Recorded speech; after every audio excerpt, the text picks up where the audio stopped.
नमस्कार दोस्तों, स्वागत है आप सभी का ऑल एग्जाम गाइड गुरु पर। दोस्तों आप देख रहे हैं फ्री जीके का प्रैक्टिस सेट पेपर। इसमें मैं एक ही वीडियो में आपके लिए 100 क्वेश्चंस कवर कराऊंगा, तो वीडियो पूरा देखिएगा। इस वीडियो के डिस्क्रिप्शन बॉक्स में मैंने पीडीएफ्स की लिंक दे दी है, लिंक पर क्लिक करके आप पीडीएफ्स देख सकते हैं। अगर आप चैनल पर नए हैं तो सब्सक्राइब कर लीजिएगा, बेल आइकन ऑन कर लीजिएगा। चलिए तो शुरू करें, क्लास स्टार्ट करते हैं वीडियो। सबसे पहला प्रश्न, सोमनाथ मंदिर की लूटपाट का संबंध किस व्यक्ति से है? तो सोमनाथ मंदिर की लूटपाट का संबंध सुल्तान मोहम्मद गजनी से है। गगन नारंग की प्रसिद्धता का कारण क्या है? तो गगन नारंग जो है एयर राइफल शूटर हैं, सही उत्तर हो जाएगा। घटिया वस्तुओं के लिए मांग कब गिरती है? तो घटिया वस्तुओं के लिए मांग गिरती है जब कीमतें बढ़ती हैं, आय बढ़ती है, राइट आंसर हो जाएगा। सीमांत उपभोग प्रवृत्ति के बीच रहती है। सीमांत उपभोग कितनी प्रवृत्ति के बीच में रहती है? तो 0 से 1 के बीच में सीमांत उपभोग की प्रवृत्ति रहती है। सार्क के पहले विस्तार में कौन सा देश 8वें सदस्य के रूप में शामिल हुआ था? तो सार्क के पहले विस्तार में 8वें सदस्य के रूप में अफगानिस्तान शामिल हुआ था। नेक्स्ट क्वेश्चन, चीन किस प्रकार की प्रणाली अपना रहा है? तो चीन जो है एक दलीय प्रणाली अपना रहा है, राइट आंसर हो जाएगा।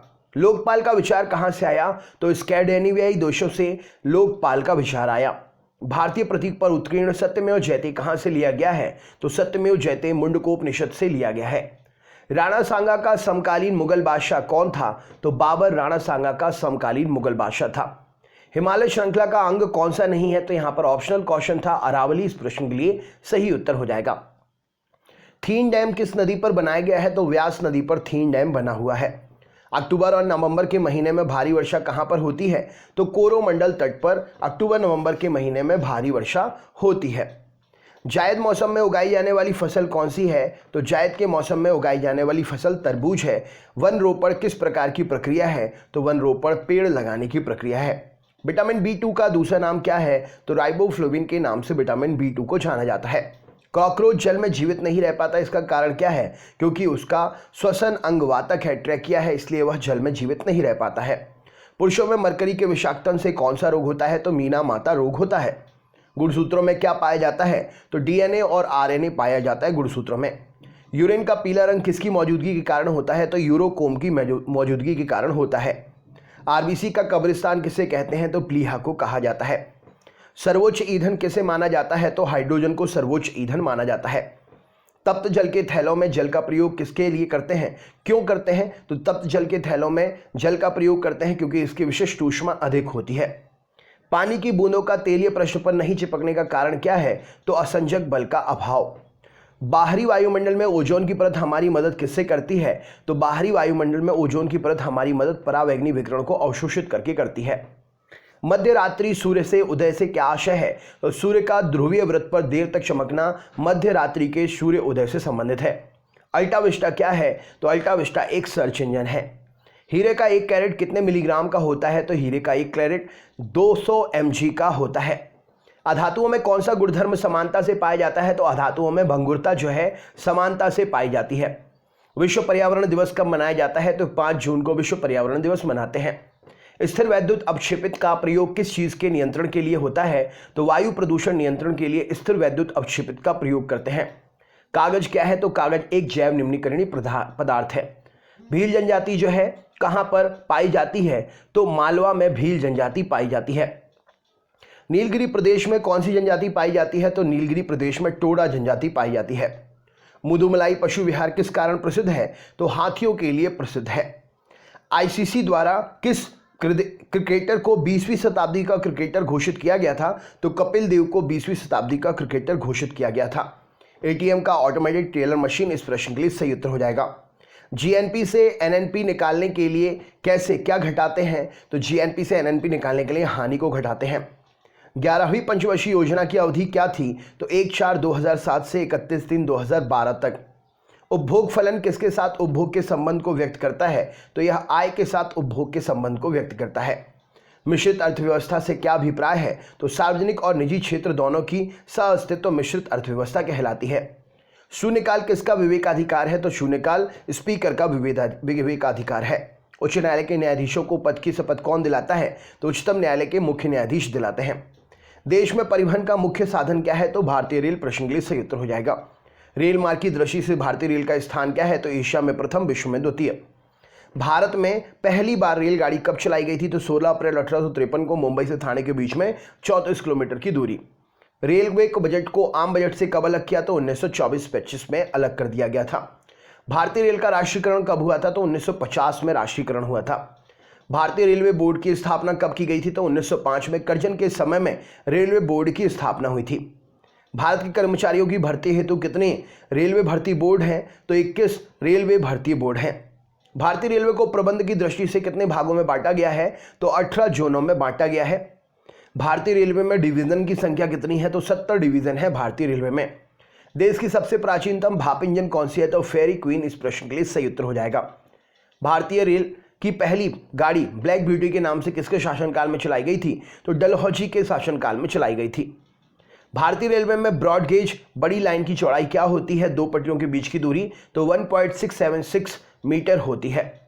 भारतीय रेल में मीटर गेज तथा नैरो गेज की लंबाई कितनी होती है? तो मीटर गेज और नैरो गेज की लंबाई जो है ये 1 मीटर से लेकर मीटर गेज की होती है 1 मीटर और नैरो गेज की होती है 0.762 मीटर।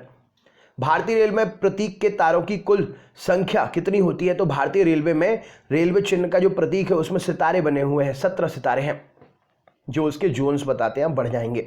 देश की सबसे लंबी दूरी तय करने वाली रेलगाड़ी तो गतिमान एक्सप्रेस। सबसे लंबी दूरी तय करने वाली एक्सप्रेस जो है रेलगाड़ी, देश की सबसे लंबी दूरी तय करने वाली विवेक एक्सप्रेस है। भारत में पहला भूमिगत कोलकाता मेट्रो ट्रेन की शुरुआत कब हुई थी? तो भारत में कोलकाता मेट्रो जो है 24 अक्टूबर 1984 में। दूसरी मेट्रो सेवा दिल्ली में कब शुरू हुई थी? तो 24 दिसंबर 2002 में। विश्व में सर्वप्रथम रेलगाड़ी कब चली थी? तो 27 सितंबर 1825 को इंग्लैंड में चली थी। भारत में प्रथम विद्युत रेल कब चलाई गई? तो 3 फरवरी 1925 को चली। रेलवे स्टाफ कॉलेज कहां पर है? तो बड़ौदा में स्थित है। भारत में सर्वप्रथम वातानुकूलित रेलगाड़ी कब शुरू हुई? तो 1936 में मुंबई से बड़ौदा के बीच में सबसे पहली रेलगाड़ी शुरू हुई थी।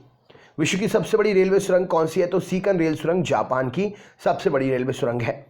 रेलवे का पिता किसे कहा जाता है? तो जॉर्ज स्टीफेंसन को कहा जाता है। पूर्वी रेलवे का मुख्यालय कहां पर है? तो कोलकाता में। स्थापना इसकी हुई थी 1952 में। पश्चिमी रेलवे का मुख्यालय कहां है? तो मुंबई में। स्थापना इसकी हुई थी 5 नवंबर 1951 को। उत्तर रेलवे का मुख्यालय कहां है? तो नई दिल्ली में है। स्थापना 14 अप्रैल 1952 को हुई थी। दक्षिण रेलवे का मुख्यालय कहां है? चेन्नई में। स्थापना 14 अप्रैल 1951 को हुई थी। भारतीय रेलवे का सबसे लंबा रेलवे पुल कहां पर है? तो बेमनाड, कोच्चि, केरल में भारतीय रेलवे का सबसे लंबा रेल पुल है।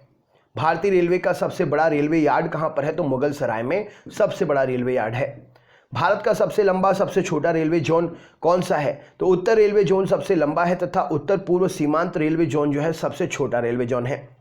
भारत के प्रथम रेल मंत्री कौन थे? तो आसिफ अली भारत के पहले रेल मंत्री थे।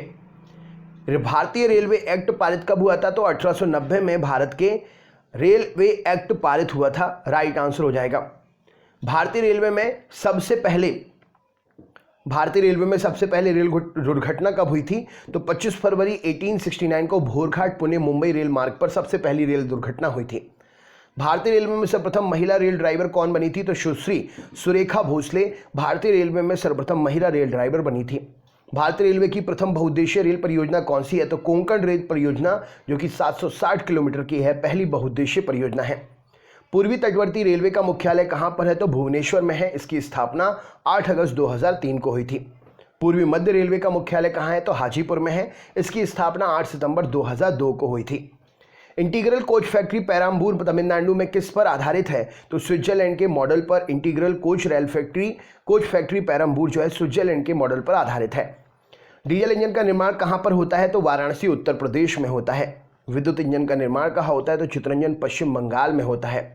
व्हील एंड एक्सल प्लांट स्थल कहां पर है? तो बेंगलुरु कर्नाटक में व्हील एंड एक्सल प्लांट है। भारतीय रेल कर्मचारी बीमा योजना कब लागू हुई थी? तो भारतीय रेल कर्मचारी बीमा योजना 1977 में लागू हुई थी। विश्व का सबसे बड़ा रेल मार्ग कौन सा है? तो ट्रांस साइबेरियन रेल मार्ग सबसे बड़ा रेल मार्ग है। भारत में रेल सुरक्षा हेतु बनाई गई सर्वप्रथम समिति कौन सी? तो शाहनवाज समिति 1954 में बनी थी। भारत में A.H. व्हीलर एंड कंपनी ने रेल पुस्तकालय की स्थापना कहां पर की, कब की थी? तो 1888 में की थी। भारतीय रेलवे का मूल मंत्र क्या है? सुरक्षा, संरक्षा, समय पालन। देश की सबसे तेज चलने वाली रेलगाड़ी गतिमान एक्सप्रेस, यहां पर सही उत्तर हो जाएगा। पहली शताब्दी एक्सप्रेस नई दिल्ली और झांसी के बीच कब चली थी? तो 10 जुलाई 1986 को चली थी। रेलवे सुरक्षा बल का गठन कब हुआ था? तो 1882 में हुआ था। कोंकण रेलवे का मुख्यालय कहाँ है? तो पणजी गोवा में है। रेलवे दुर्घटना के कारण इस्तीफा देने वाले स्वतंत्र भारत के पहले प्रधानमंत्री कौन थे? तो लाल बहादुर शास्त्री जी थे। जवाहरलाल नेहरू के जन्म के उपलक्ष्य में कौन सी ट्रेन चलाई गई? तो शताब्दी एक्सप्रेस चलाई गई। भारतीय रेलवे ने अपनी 150वीं वर्षगांठ कब मनाई? तो 16 अप्रैल 2002 को अपनी 150वीं वर्षगांठ मनाई। तो दोस्तों ये थे 100 क्वेश्चन वन लाइनर जीके के। उम्मीद करता हूं कि आपको वीडियो अच्छा लगा होगा। डिस्क्रिप्शन बॉक्स में पीडीएफ्स हैं, लिंक पर क्लिक करके ले सकते हैं। चैनल पर रोज सुबह 8 बजे जो है लाइव जीके की क्लास होती है, एमसीक्यू क्वेश्चंस। तो आप मुझसे रोज लाइव पढ़ने के लिए फ्री जुड़ सकते हैं। इसके लिए चैनल को सब्सक्राइब करें, बेल आइकन ऑन कर लीजिएगा और अपने दोस्तों को शेयर जरूर करिएगा, लाइक करिएगा वीडियो को और टाइम पर क्लास में एंटर हो जाइएगा। इसके लिए सब्सक्राइब जरूर कर लें। बहुत बहुत धन्यवाद। आपका दिन शुभ हो।